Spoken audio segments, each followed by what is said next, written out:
माननीय श्री संदीप कुमार पाठक। धन्यवाद उपसभापति महोदय।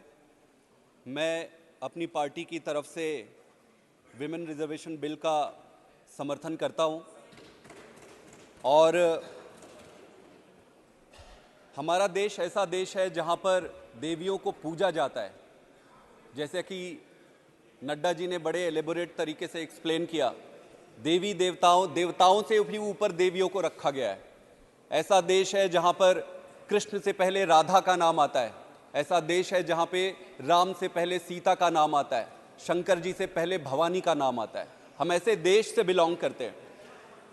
सामाजिक व्यवस्था के कारण, बहुत सारी परिस्थितियों के कारण राजनीति में महिलाओं को जो उचित स्थान मिलना था वो नहीं मिल पाया। इसलिए यह बिल देश के लिए, समाज के लिए बहुत महत्वपूर्ण है। इस आइडिया को सबसे पहले 1987 में राजीव गांधी जी के द्वारा लाया गया था। 1987 से लेकर आज तक लगभग 35 साल हो गए। आइडिया को आज बिल के रूप में परिवर्तित होने में 35 साल लग गए।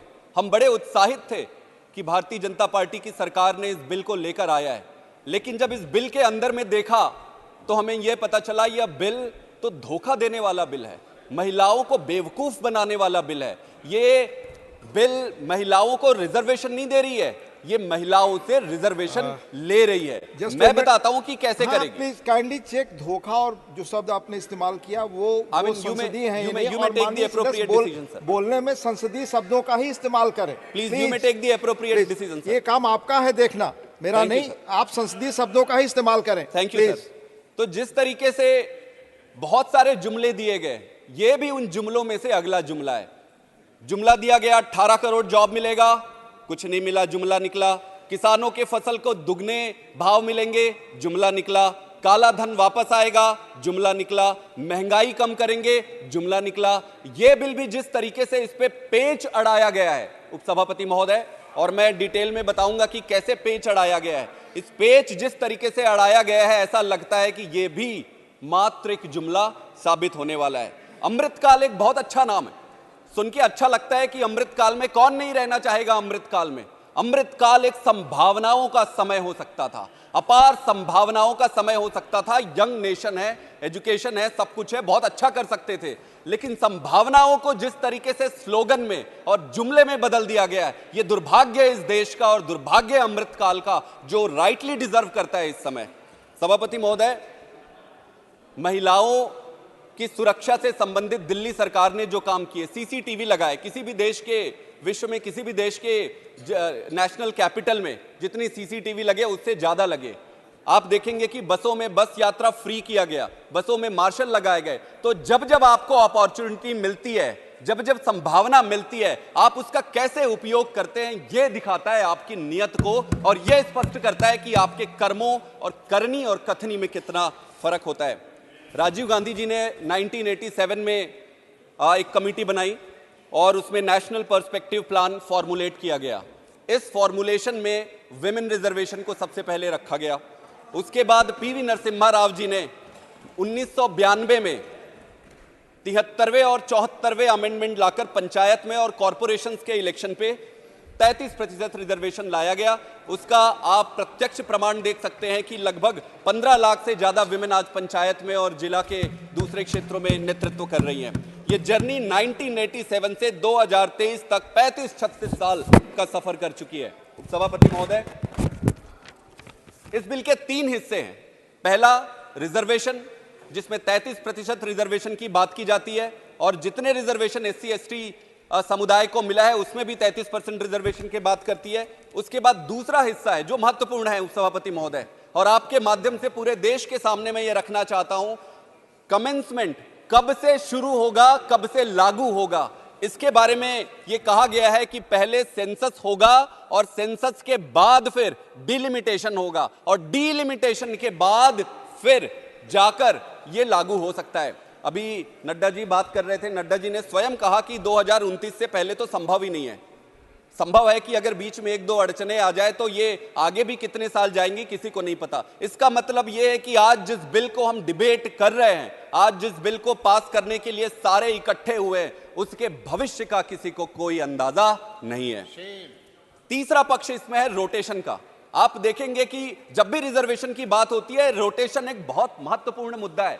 बिना रोटेशन को क्लैरिफाई किए आप कैसे बिल ला सकते हैं? आप एक बहुत बड़े बिल को सामने लेकर आ रहे हैं, उसमें ना तैयारी किया गया है, ना उसमें रोटेशन को रखा गया है प्रॉपरली। पिछली जो बिल आए थे 2008 में या उससे पहले, उसमें रोटेशंस को बड़ा सही या गलत वो अलग बात है, लेकिन उसमें स्पेसिफाई तो किया गया था। इस बार ये लिखा गया है कि डीलिमिटेशन के बाद हर बार रोटेशन किया जाएगा। तो काफी चुनौतियां हैं और कमियां ऐसे लग रही है। अगर इसको क्लोज लुक लेकर देखते हैं उपसभापति महोदय, सबसे पहला प्रश्न जो है वो है जिस तरीके से इस बिल को लाया गया, जिस सिक्रेसी के साथ इस बिल को लाया गया, मुझे समझ नहीं आता। देश का ये इकलौता ऐसा बिल होना चाहिए जिसमें ज्यादा से ज्यादा लोग सहमत हैं। इस बिल में सिक्रेसी की क्या जरूरत है? इसमें तो सारे लोग सहमत हैं। जिस तरीके से इस बिल को लाया गया, ये सिक्रेसी बड़ी विचित्र परिस्थिति है। एक चीज हुआ, कुछ समय पहले खबरों में और मीडिया में अडानी जी के बारे में काफी खबरें आई। अडानी के बहुत सारी खबरें आने के बाद मीडिया को डाइवर्ट करने के लिए यह प्लान बनाया गया कि अब क्या किया जाए। Speak on the subject that will go only on record as per rule number 118। It is purely on the bill. बैठिए लोग, आप नहीं बोल सकते प्लीज। आपकी बात रिकॉर्ड पे जाएगी, आपका समय खत्म हो रहा है। प्लीज बैठिए, continue on purely on the bill sir. I will not disappoint you और the nation. This is purely on the bill. बोलिए वही रूल्स तरीके से अडानी जी के बारे में खबरें आई, मीडिया को डाइवर्ट करने के लिए वन नेशन वन इलेक्शन आ गया। सारा media one nation one election किया गया। फिर बातें आ गई कि भाई ये विशेष सत्र बुलाया जाएगा, पूरा मीडिया विशेष सत्र बुलाया जाएगा, वन नेशन वन इलेक्शन होगा, वन नेशन वन, सारा डिबेट डिस्कशन इस पे चला गया। फिर 18 सितंबर को मीडिया में खबर आती है, 18 सितंबर को मीडिया में खबर आती है कि विमेन रिजर्वेशन बिल को लाया जाएगा, और 19 सितंबर किसी को कोई आइडिया नहीं है। ये कैसा डेमोक्रेसी है जिसमें बाकी के विपक्ष के नेताओं को जानने से पहले मीडिया में बात आती है, मीडिया के द्वारा पता चलता है, फिर 19 सितंबर को सरकार कहती है कि विमेन रिजर्वेशन पर बिल आ रहा है। विचित्र परिस्थिति है ये। उसके बाद उपसभापति महोदय, मीडिया तो दो चीजें स्पष्ट हो गई अब तक। एक तो इनकी तैयारी नहीं थी, सरकार की तैयारी इसलिए नहीं है कि स्पष्ट दिखता है किसी भी चीज पे कोई एलिबोरेशन नहीं है। एक तो तैयारी नहीं है और दूसरा नियत नहीं है। तो ना तो तैयारी है और ना ही नियत है। हड़बड़ी में और बिना मन के लाया गया ये बिल है। अब कैसे करें? बिल लाना है, मीडिया को डाइवर्ट करना है, क्या करें? क्रेडिट भी लेना है पर करना नहीं है, ये आइडिया है इसका। उपसभापति महोदय, दूसरा पक्ष मैं आपके सामने रखना चाहता हूं, जनगणना और डीलिमिटेशन का। इसमें यह पेच फंसाया गया है कि रिजर्वेशन मिलने से पहले जनगणना होगा और जनगणना के बाद डीलिमिटेशन होगा और डीलिमिटेशन के बाद यह किया जाएगा। मुझे यह समझ नहीं आता। मैं अगर ऑब्जेक्टिवली भी आप देखें तो जनगणना और डीलिमिटेशन से ऐसी कौन सी बात निकल कर आएगी जिसके आधार पर रिजर्वेशन किया जाएगा? जनगणना से या डीलिमिटेशन से तो कुछ भी निकल के नहीं आना है जिस पर यह रिजर्वेशन आधारित होना चाहिए। ऐसा कौन सा पैरामीटर है, कौन सा पैरामीटर है जो जनगणना से निकलकर आएगी? तो अगर करना है, अगर करने की मंशा है, तो आज हमारे पास 543 सांसद हैं, उन पे क्यों हम सीधे 33% लागू नहीं करते? मेरी पार्टी और मुझे पूरा भरोसा है कि भारतीय जनता पार्टी सरकार की तरफ से तो आया ही है, कांग्रेस पार्टी और सारे पार्टी तैयार हैं। ये एक ऐसा बिल, ऐतिहासिक बिल हो सकता था जो अद्भुत होता, सारे समर्थन करते और तुरंत के तुरंत एक ही दिन में, एक ही झटके में अगले चुनाव में पूरा रिजर्वेशन होता।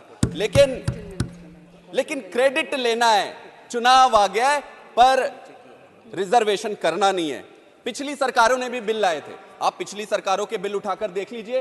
पिछली सरकारों के किसी भी बिल में ये प्रावधान, ये पेच था नहीं। इस पेच को लगाया गया है इस बार। तो ये इस पे सभी माननीय लीडर्स ने, सबने इसके बारे में बताया किसी को तो एलेबोरेट करना चाहिए, बाकी की बातें करने के बजाय यही बताना चाहिए कि क्या कारण था कि डिलिमिटेशन और सेंसस को इस पे इंट्रोड्यूस किया गया है, किस कारण से इस पर बाध्य बनाया गया है। उस पर कोई बात नहीं कर रहा है। हम जानना चाहते हैं, देश जानना चाहता है, हमें अभी तुरंत में चाहिए ये रिजर्वेशन, क्यों डिले किया जा रहा है इसको? सर, उसका कारण मैं बताता हूं। भारतीय जनता पार्टी स्वयं के अंदर इतने कॉन्ट्रेडिक्शंस हैं कि पिछली बार जब यह बिल आया था तब माननीय योगी आदित्यनाथ जी ने कहा था कि विप की क्या जरूरत है, हम कोई बंधुआ मजदूर थोड़ी ना है, पार्टी के अंदर डिस्कस होना चाहिए, जैसा आडवाणी जी के यहां डिस्कस हुआ था। अगर नहीं मानती है पार्टी तो मैं रिजाइन कर दूंगा। ये मैं कोट करके कह रहा हूं, आदित्यनाथ जी का ये बयान है, पूरे मीडिया में है। उसके बाद लालमणि चौबे जी, मृदुला सिन्हा जी, तेजस्वी सूर्या जी, अमित मालवीय जी, आप किसी को भी ले लीजिए, पब्लिक डोमेन पे है, सबने इसका विरोध किया था। अमित मालवीय जी ने तो यह भी लिखा था, मैं कोट कर रहा हूं ट्विटर में, Sonia ji holding the nation to ransom just to fulfil our agenda to see women reservation bill pass. That is true, that is true, that is precisely the case sir. इसलिए चूंकि अंदर से मन में है नहीं बिल को पास करने की इच्छा, लेकिन क्या करें, चुनाव आ रहा है, चुनाव आ रहा है, क्रेडिट लेना है, तो चुनाव आ रहा है, क्रेडिट लेना है, बिल पास करो, लेकिन उसको लागू मत करो। और ये पहला फॉर्मूला नहीं है, ये डिलिमिटेशन वाला, ये पहले किया जा चुका है। दिल्ली में एमसीडी के चुनाव होने थे, दिल्ली के एमसीडी के चुनाव में इन्होंने डिलिमिटेशन के नाम पर चुनाव को रोक दिया। 6-7 महीने डिलिमिटेशन कराए, सारे अगड़म बगड़म तिगड़म सब किए, लेकिन अंत में क्या हुआ, चुनाव हार गए। ऊपर वाला देखते रहता है, ऐसी कोई भी षड्यंत्र सफल नहीं होते जो देश के खिलाफ है। इसके बाद एक महत्वपूर्ण चीज मैं आप सबके सामने लाना चाहता हूं। मैंने प्रधानमंत्री जी के स्पीच को सुना सेंट्रल हॉल में। प्रधानमंत्री जी ने कहा, मेरे लिए गौरव की बात थी, मैं एक नया पार्लियामेंटेरियन हूं। प्रधानमंत्री जी को सेंट्रल हॉल में सुना, प्रधानमंत्री जी ने कहा कि कोई इफ और बट नहीं होनी चाहिए, सीधे सीधे काम होना चाहिए।